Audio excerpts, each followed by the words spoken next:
Hi guys! Coffee tayo! Kakatapos ko lang guys mag-lunch. Grabe, ang dami kong nakain. And now it's time for my coffee and dessert. Today guys, I'm gonna have double cheesecake. Nabili ko to guys sa Costco. 6 pieces siya for 1,498 yen. Open natin. Oh, looks yummy. Kuha tayong isa.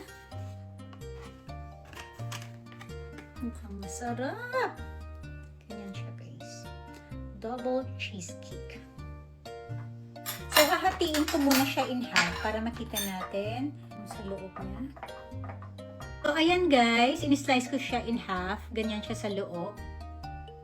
So, may cream siya sa taas. And then, yung cheesecake sa baba. Tikman na natin.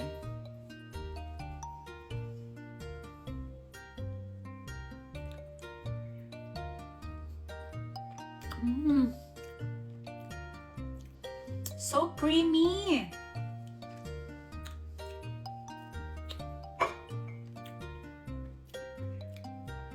And so soft. Siya yung cheesecake na hindi nakakaumay. At yung maganda dito, itong cream sa taas, hindi siya matamis. So perfect siya with the cheesecake. Kasi kung matamis pa guys, yung sa toppings niya, it's gonna be too much, diba? Nakakaumay. But this one, it's really good. And now with the coffee.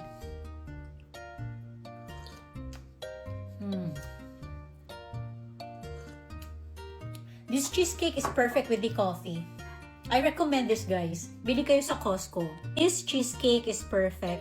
I love this kind of cheesecake. Ang sarap. Can't we love this? Ang sarap niya. Hindi ako guys mahilig sa mga cream na ganito. This one. Hindi. But with this cheesecake, ang sarap niya.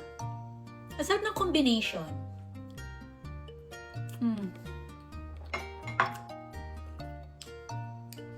Another happy coffee time. Perfect merienda.